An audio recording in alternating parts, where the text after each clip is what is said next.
જે ભાષામાં આપણે બોલીએ છીએ, જે ભાષામાં આપણે વિચારો કરીએ છીએ, જે ભાષામાં આપણને સપનાઓ આવે છે, તો મૂળ ઉદ્દેશ તો ગુજરાતી ભાષા છે. હે છલડે આહિર લાય મુક યાદ સજણ જે આए जी जी छलड़े आहिर लाए मुक याद सजण जे आए जी जलड़े मुझमा छलड़े आहिर लाए.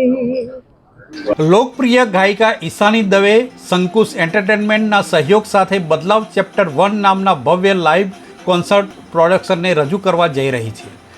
આ વિશિષ્ટ સંગીતમય પ્રસ્તુતિ હેતુ વર્લ્ડ ક્લાસ પ્રોડક્શન અને આધુનિક કલાત્મક દ્રષ્ટિકોણ દ્વારા આજના દર્શકો માટે ગુજરાતી સંગીતના અનુભવને નવી ઓળખ આપવાનો છે.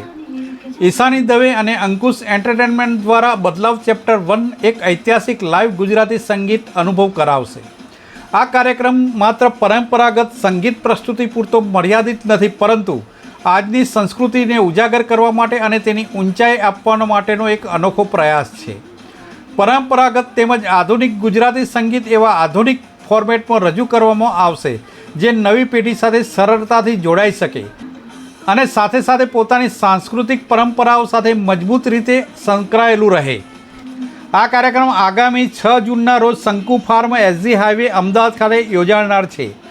સંગીત, સાંસ્કૃતિક, ટેકનોલોજી એક સાથે લાવતો આ કાર્યક્રમ ગુજરાતી દર્શકોને પોતાની જાતનો પ્રથમ અને અનોખો લાઈવ અનુભવ સાબિત થવાનો છે.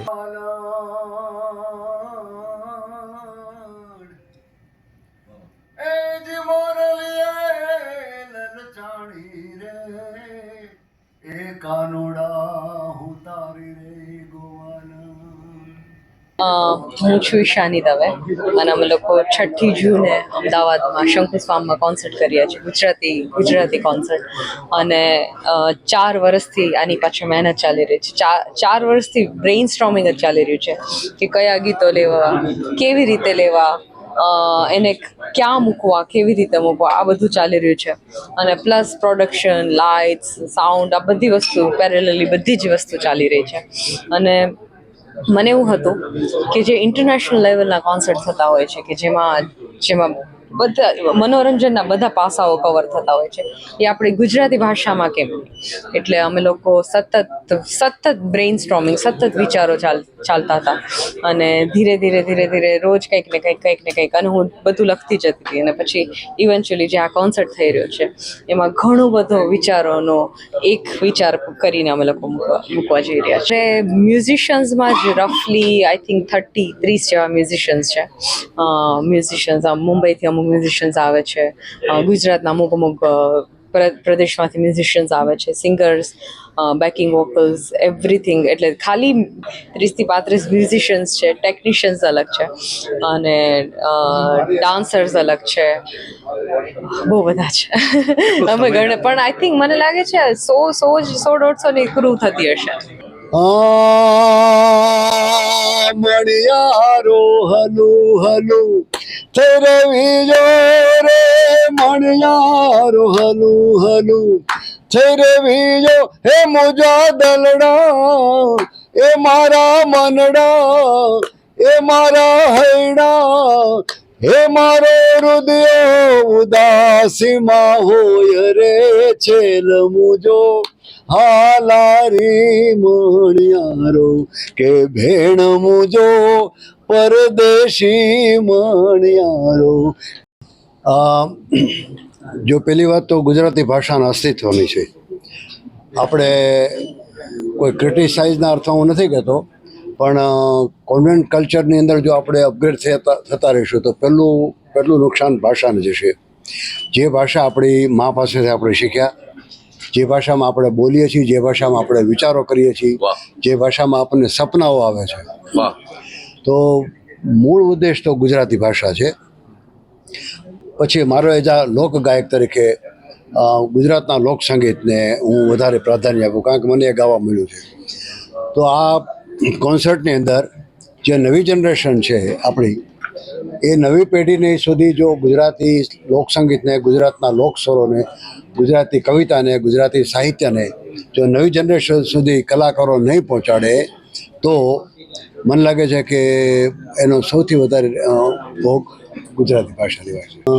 માર તો મેળે જાવશે ને રાજુડીનો નેડો લાગ્યો, માર તો મેળે જાવશે ને રાજુડીનો નેડો લાગ્યો, નેડો લાગ્યો રાજુડીનો નેડો લાગ્યો, નેડો લાગ્યો, નેડો લાગ્યો રાજુડીનો નેડો લાગ્યો, માર તો મેળે.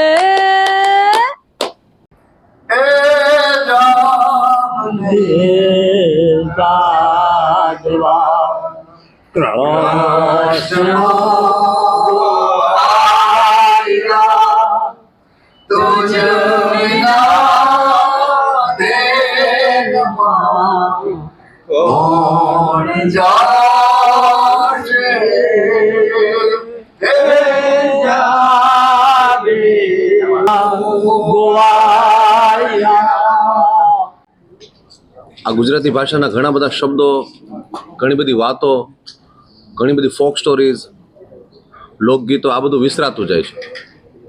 તો ઈશાનીબેનનો આ પ્રયત્ન છે કે હવે એને નવા રંગરૂપમાં એવી રીતે મૂકવું કે આજના જેન્ઝીને પણ સમજાય, એ 40 વર્ષનો વ્યક્તિ હોય એને પણ સમજાય, અને બુઝુર્ગ લોકો હોય એ પણ સાંભળવા આવી શકે.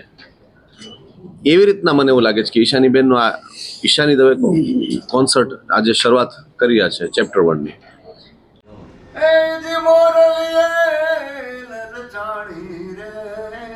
હું આર્ટિસ્ટ એન્ડ શોને ડાયરેક્ટ કરું છું અને શંકુશને રિપ્રેઝેન્ટ કરું છું.